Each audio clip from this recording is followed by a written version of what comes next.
Infamous must-win situation here, Mike. Try to punch their ticket to move on to Sunday. And even if they go 2-2, ideally need to win this game by at least a couple points. Tough situation. Yeah, definitely a tough situation for Infamous. Must win if you're Heat. You definitely like a win here. Give yourself a good chance for a decent seed. Probably not going to get the bye, but definitely want the win. Both these teams still playing to play for, still alive in this tournament. So on the breakout, Infamous on the blue side and Houston Heat on the red side. Heat getting Chad George very quickly into Snake 2, a little bit quicker on the punch on the offense, and especially with Sam Monville getting up to the brick. And in the pocket still here for Infamous. Yeah, Sam Monville has been really dynamic in the center for Houston Heat. Big factor in that win against Uprising. That was just a good team win for Heat against Uprising. Ryan Moorhead, of course, a factor, filling out now to the South Electronics can. Monville in that center brick, keeping eyes Snake Way. Gonna try to make it difficult for whoever decides to make that move across for Infamous. Chad George already in the Snake for Houston Heat.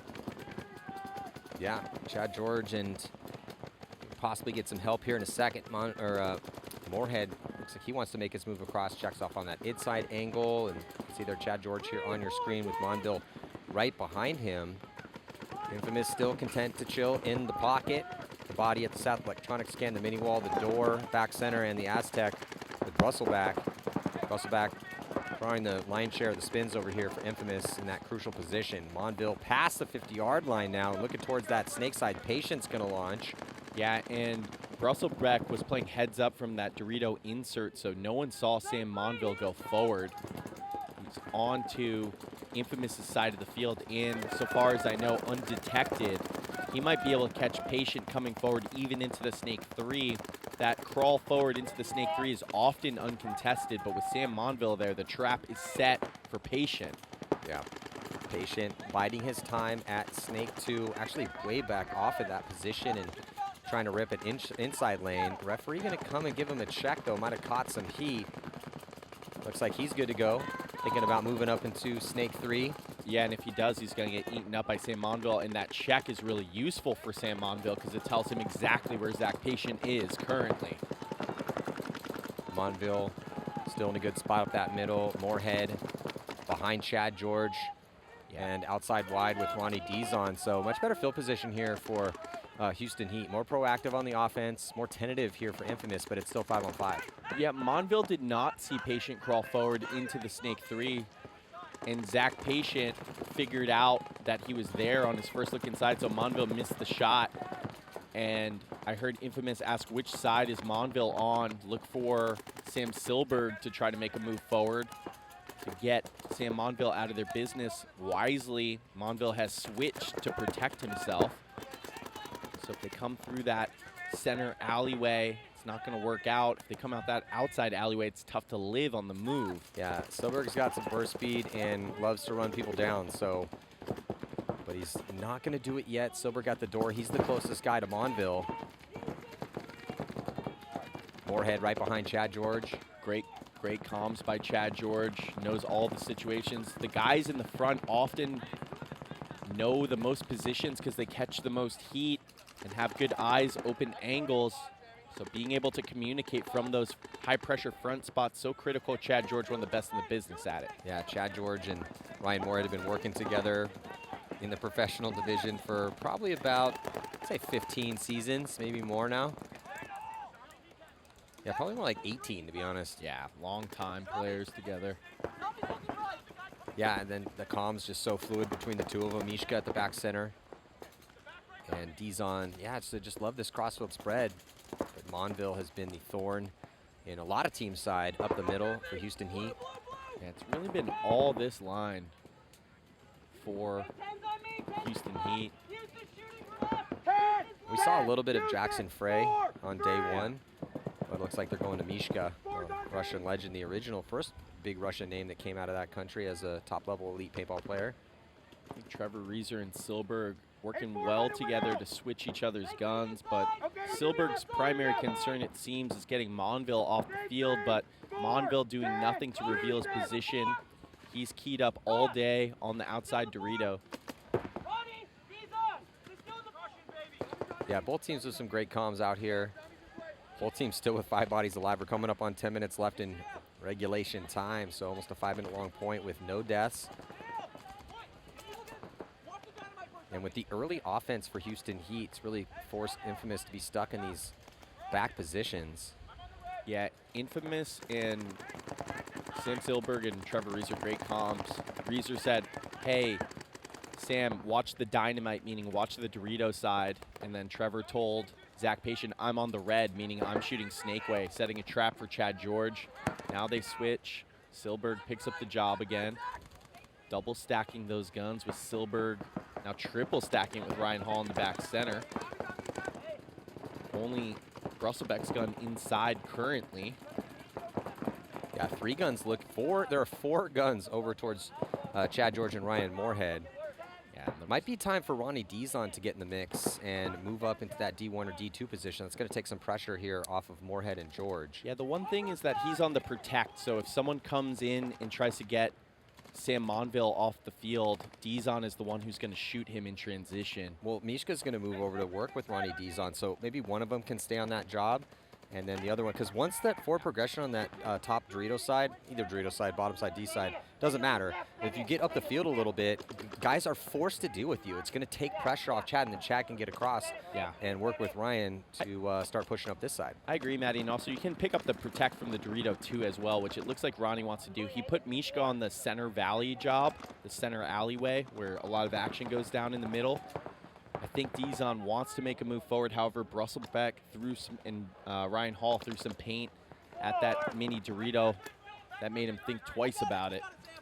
Chad George looking inside at those 2 bodies. Silberg popping over the top.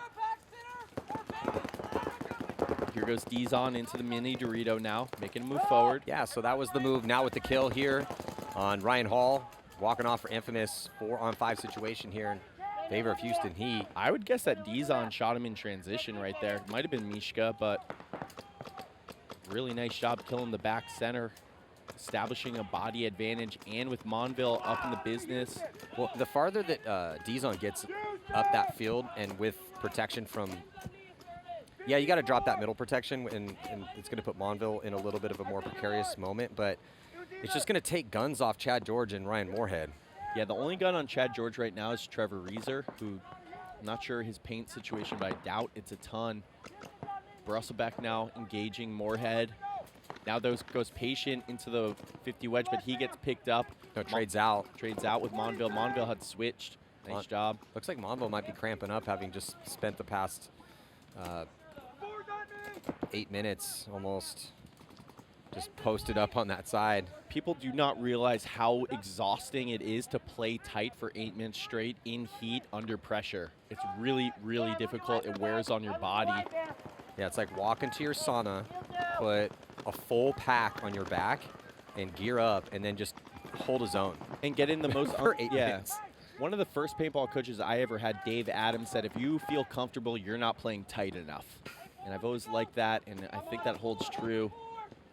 Chad George now has no pressure on him. Well, Trevor Reeser now made his move into the snake to try to help out his squad. Here goes past the 50-yard line as Chad George being very patient, able to get across into this 50, untouched, and I don't think, they don't know he's there. No, no one's seen him go because Trevor Reeser made a move into the snake too. Long point out here, coming in on a 9-minute point. Chad George still with plenty of paint. Ryan Moorhead with almost no paint, just what's in his hopper. Brusselbeck engaging with Chad George. Mishka going back to the back center. That's a spot for overwatch protection on Ronnie Dizon, who's now in the Dorito 2. Yeah, Mike, looks like Mishka's out of paint too. So Chad George, most bullets over here. He's going to go across the next gap, and he makes it clean. There goes the launch from Trevor Reeser. Tries to get the drop on Ronnie Dizon. Actually just makes it to the 50 and stays alive. So good job by Trevor Reeser. It's working on Mishka's, and he's going to get, Mishka's gets a shot in on Trevor Reeser. Huge kill. Now it's just 2 bodies left alive. Yeah, I'd probably concede here if I were Travis Lemansky. Yeah, down to 538. Yeah, and just 1 body left alive now. Any second now will come the concession. There it is. Heat in a 9-minute and 27-second point, taking a 1-0 victory, Maddie. You guys won the point, and it looked like you were beasting out over there. Never satisfied. Looks like... Maybe it wasn't Campbell, who knows? Anyway, jump into this next one. It's going to be Houston Heat up by 1 over Infamous. Just 5:24 here on the clock. Infamous on the red side, getting Zach Patient in the snake. Sam Silver goes to the wedge early. They're still doubling up that back center. Houston Heat pocketed up here with 2 bodies in that back center. Farthest body up's Monville at the door. Yeah, Ryan Hall filtering out behind Zach Patient, or no, Jonah Jamrose in the snake for Infamous. 5-on-5, not a lot of time left though, only 5 minutes on the clock after that marathon opening point. And we got Monville in the middle in that mini brick, keeping Jonah in check. Mishka also on that zone, Ronnie Dizon in the insert. Mishka and Ryan Moorhead playing so tight, doubled up in that back center. Not a big bunker. Moorhead snapping in, hitting Mishka a little bit, but those guys doing that as well as possible. Yeah, Infamous in nice attacking positions with Jonah Jamrose in Snake 3. So they go with Jamrose actually instead of Patient this time. And Sam Silberg at the wedge. See if they can develop this a little bit more. Going to need another body to get up that middle ideally here. Time ticking off the clock, 4:10 left. Yeah, typically if you watch a lot of tournament paintball throughout the years, 4 minutes seems like a ton of time. Not on this layout. No, especially not in a 5-on-5. However, they do have Heat stuck in the pocket. Jonah Jamrose, you can tell how concerned they are about Sam Monville, the way Jonah's playing. He has no one in the snake. I think actually Infamous might even have bad comms. Silberg was asking him, can you go? Mishka on the zone though, and Monville shooting the zone as well. So Silberg and Jonah trying to figure out the situation so that Jonah can make a move forward. Good comms there. Yeah, they're really good comms here for the snake side. For Infamous, Heat is hanging tough right now though. Doesn't look like they want to go anywhere. Just tucked in these positions, protecting. Trying to punch their ticket to Sunday, and if you're Infamous, certainly don't want to have too much more time come off. Jonah does die in a gunfight, I believe, from Mishka. Nice kill for him. Now Monville takes a move into the center. I think it's unlikely that anyone saw him make that move. Ryan Hall does fill the snake, though, for Infamous. That's a good fill. But they lost track of Sam Monville, I think, after they lost Jonah. Yeah, I think you're right. Oh, the no. way these guns are, oh, he has to tuck in a little bit. Oh, no, they're shooting the bounce shot. Yeah. I think they know he's there. Yeah. Trying to shoot the bounce shot off the Hertz tower. So then Monville's going to tuck in, look towards the D side to try to keep Nathan out from getting out wide. Rob Velez trying to work with Nathan Abdul Hassan. Ryan Moorhead fills into that mini wall. Rob Velez calling red alert. Calling 4 is going to go. Thinking that, who is that? Chad George is going to filter into the snake for Heat. Not in a hurry is Chad George, though, as Ryan Hall now picks up the snake 3 spot. Yeah, Ryan Hall taking over the attack with the death of Jamrose. Gonna need it under 2 minutes to go. Need to present some sort of offense. Looks like Nathan Abel Hassan getting checked out. Just 150. Rob Velez asking Nathan Abdul Hassan, is that Chad George that you're battling with? Because he wants to know if it's Chad George, you got to always be concerned that he's going to go into the snake. Things are developing nicely here for Houston Heat. Just 90 seconds left. This has been the problem for Infamous going back the last couple years. When it's time to get on the gas pedal, struggling to find it. They're good. They had been good at shooting off the break, good at choking teams out, but have struggled with finding offense in key moments like this one. A 4-on-5, down 1, coming in on a minute left. Ryan Hall tries to make the move forward. He gets shot. So 3-on-5 now, cannot concede here. Yeah, time is gone for them to concede. They have to win this. Oh, wow, they're going to concede. Okay, 30-second points, 3 bodies left with the move up the middle. Tough situation here as they, again, desperately need to win. That puts them in the conversation. They're going to go 2-2, and depending on the spread, and here comes a fast couple points with 1 minute and 3 seconds left to go. We'll see how quick Infamous can run down the field, try to score this one. They are going to be dropping a body and also dropping 2, potentially 3 bodies. Just 2 players left alive, and that's all she wrote here for this one. Yep, Rob Velez's, or no, sorry, that's Reezer dead, so it's just Jonah Jamrose. He's dead as well, so Heat's going to polish off a 3-0 victory on Infamous. Yeah, no point in even conceding right now. I mean, sure, if with the last body left alive, maybe you could conceded could have conceded the 3rd point with 35 seconds left. Oh, no.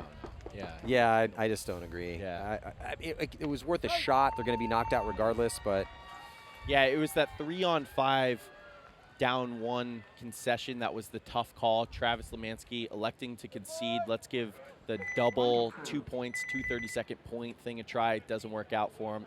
full chance of playing on Sunday. Oh, there's another tense. Oh, I was so worried there's going to be a collision on a meaningless point in the middle of the field there. Yeah, it was Soap that gets a spin, and Heat's going to send it for fun here. Infamous sending it for fun. Heat going over the top to get the spread. Did they get it? I think they did. That's huge. Jackson Frey, nice job. Heat did not need to do this. Yeah, because they're going to go 3-1, maybe not wanting to play in the wild card round. The Blast Camp guys were sick of sitting on the bench. The pickups, Jackson Frey, Cody LaPapa, Soap coming out for blood in what I like to call the mercy spin in a meaningless point, but not meaningless to them. Running down Infamous. Well, let's get a look here on the replay. So up the center of the field, gets the shot, and it's the head check on the clock to see if he's got enough time. Goes across, kind of actually hits the bunker. The bunker and the buzzer then moves away from Jackson Frey as he does a little somersault over the top.